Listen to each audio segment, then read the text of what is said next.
ആഭ്യന്തര കുറ്റവാളി ആസിഫ് അലിന്റെ ഒരു പുതിയ ഫിലിം റിലീസായിട്ടുണ്ട്. ഞാൻ ബക്രീദിന് പോയി കണ്ട ഫിലിമാണ്. അപ്പോൾ ഈ ഫിലിമിനെ കുറിച്ച് പറയുകയാണെങ്കിൽ ഈ ഫിലിമിൽ എന്താ പറയാ, ഇതുവരെ വരാത്തൊരു സബ്ജക്റ്റ് ആട്ടോ, പുരുഷ പീഡനം. ഒരുപാട് ആൾക്കാർ എന്താ പറയാ, കല്യാണം കഴിഞ്ഞ് ഉടനെ തന്നെ ഒരുപാട് പുരുഷന്മാർ പീഡനം അനുഭവിക്കുന്നുണ്ട്. അത് സമൂഹത്തിലേക്ക് വരുന്നില്ല. നിയമം എപ്പോഴും സ്ത്രീക്ക് അനുകൂലമായിരിക്കും. അപ്പോൾ അതിനെതിരെ ഒരു ചോദ്യം ചെയ്യുന്ന ഒരു ഫിലിമായിട്ടാണ് ഇത് വന്നിരിക്കുന്നത്. ആഭ്യന്തര കുറ്റവാളി കൺസെപ്റ്റ് ഒക്കെ അടിപൊളിയാണ്. കാരണം ഇന്ന് സമൂഹത്തിൽ കല്യാണം കഴിച്ചിട്ട് ഒരുപാട് ചെക്കന്മാർ അനുഭവിക്കുന്ന കാര്യങ്ങളാണ്. കാരണം കല്യാണം കഴിച്ചു കഴിഞ്ഞ് എന്തെങ്കിലുമൊക്കെ ആയിക്കഴിഞ്ഞാൽ ഡിവോഴ്സിലേക്ക് പോകുമ്പോൾ പിന്നെ ജീവനാംശം എന്ന സാധനം വാങ്ങിയെടുക്കുന്നത് ഇപ്പോൾ ഒരു പെണ്ണുങ്ങളെ ഒരുപാട് പെണ്ണുങ്ങൾ ചെയ്യുന്ന കാര്യമാണ്.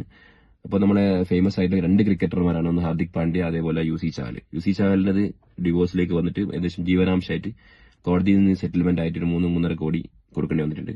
ഹാർദിക് പാണ്ഡ്യ ബുദ്ധിപരമായിട്ട് എന്തായി അമ്മന്റെ പേരിലേക്ക് സ്വത്തൊക്കെ മാറ്റി കഴിഞ്ഞിട്ടുണ്ട്.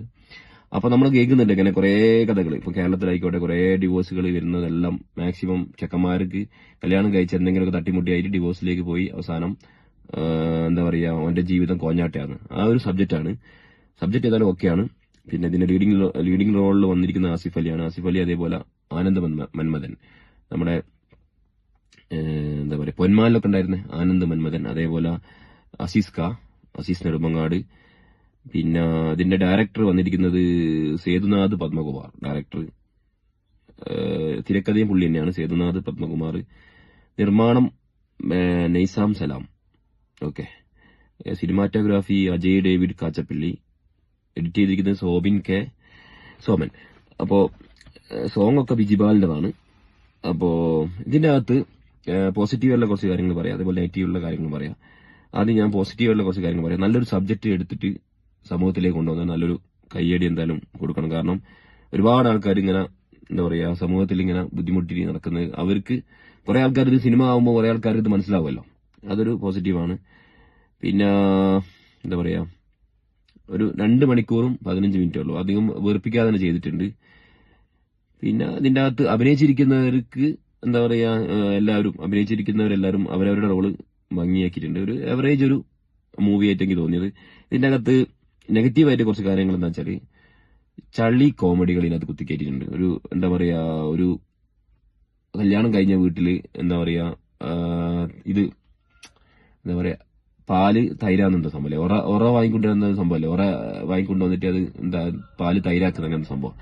അതിന് പോയിട്ട് കോണ്ടം വാങ്ങിക്കൊണ്ടിരുന്ന ഒരു സീനുണ്ട്. അതെല്ലാം വേറും എന്താ പറയാ, അങ്ങനത്തെ കുറെ ചളി കോമഡികൾ കുത്തിക്കയറ്റിയിട്ടുണ്ട്. പിന്നെ BGMനെ പറയാണ്. BGM ഒരു ഫിലിമിനെ എത്രത്തോളം മുന്നോട്ട് കൊണ്ടുപോകാൻ പറ്റുന്നതാണ് BGM എന്നുള്ളത്. ഇപ്പോൾ ഓഫീസർ ഓൺ ഡ്യൂട്ടി, 5-ാം പാതിരൊക്കെ തെളിയിച്ചതാണ്. BGM എന്ന് പറഞ്ഞാൽ പറ്റക്കൂറ BGM ഒരു വസ്തുവിനും പറ്റാത്ത BGM. 1-2 സ്ഥലത്ത് ഒരു സ്ഥലത്തേ കൂട്ടാൻ പറ്റും. ഒരു സ്ഥലത്ത് ഏതോ ഒരു സിറ്റുവേഷൻ അനുസരിച്ച് ഒരു BGM ഉണ്ട്. BGM ഒന്നിനും പറ്റാത്ത BGM ആണ് സിനിമയുടെ എന്താ പറയുക നട്ടെല്ലെന്ന് തന്നെ പറയാൻ പറ്റും. ഒരു സിനിമ നമ്മൾ കാണുമ്പോൾ നമുക്കൊരു ത്രില്ലാവണമെങ്കിൽ അതിൽ BGM സെറ്റ് ആയിരിക്കണം.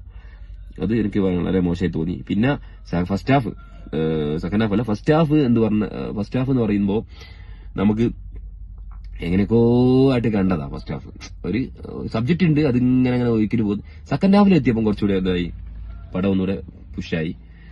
സെക്കൻഡ് ഹാഫിൽ നമുക്ക് ഒരു വലിയൊരു വെറുപ്പിക്കലൊന്നുമില്ല അതിന്റെ അഭിപ്രായം. എനിക്ക് ഇഷ്ടപ്പെട്ടത് സെക്കൻഡ് ഹാഫാണ്. സെക്കൻഡ് ഹാഫിൽ അത്യാവശ്യം നന്നായിട്ട് തന്നെ പടം മുന്നോട്ട് കൊണ്ടുപോയിട്ടുണ്ട്. ഈ പറയുന്ന തിയേറ്ററിൽ നിന്ന് തുള്ളി മറയ്ക്കുന്ന പോലത്തെ ഒരു ആസിഫ് അലിന്റെ അത്രയും നല്ലൊരു പടം ഒന്നും ഞാൻ പറയുന്നില്ല. ഒരു ആവറേജ് മൂവി, ഒരു 1 ടൈം വാച്ചബിൾ ആണ്. അല്ലാതെ ഭയങ്കര മൂവി ഒന്നും ഞാൻ പറയുന്നില്ല. പിന്നെ എടുത്തു പറയാനുള്ള ഒരു ക്യാരക്ടർ നമ്മളെ ജഗദീഷ് ചേട്ടൻ ചെയ്ത് കിട്ടോ, വക്കീലായിട്ട്, ഓപ്പോസിറ്റ് വക്കീലായിട്ട് ജഗദീഷ് ചേട്ടൻ ഉണ്ട്. ജഗദീഷ് ചേട്ടൻ ആസിഫ് അലിന്റെ എല്ലാ പടത്തിലും ഉണ്ടല്ലോ. അപ്പോ ഇങ്ങനെയൊക്കെയാണ്. പൊതുവെ പറയുകയാണെങ്കിൽ 5-ൽ 2 മാർക്ക് കൊടുക്കാം. ഒരു ആവറേജ് പടം അത്രേ പറയാനുള്ളൂ. അല്ലാതെ തള്ളി മറിക്കുന്ന പോലത്തെ ഇതൊന്നുമില്ല. സബ്ജക്ട് എന്താ പറയാ, അടിപൊളി സബ്ജക്ട് എടുത്ത് സമൂഹത്തിലേക്ക് വെച്ച് എന്ന് മാത്രമേ പറയാനുള്ളൂ. അല്ലാതെ